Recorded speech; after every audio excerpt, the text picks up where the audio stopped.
নমস্কার।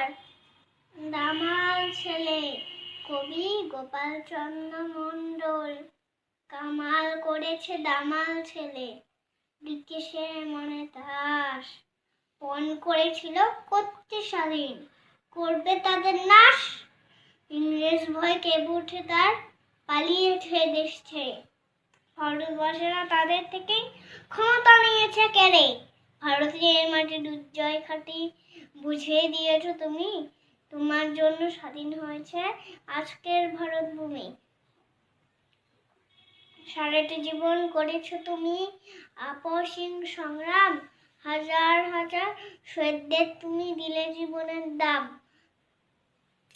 নেতাজি সুভাষ বীর সৈনিক বিদ্রোহের সুর তুলে তোমার জন্য সবার হৃদয় ছুঁয়েছ তুমি, জানি থেকেও ভুলে।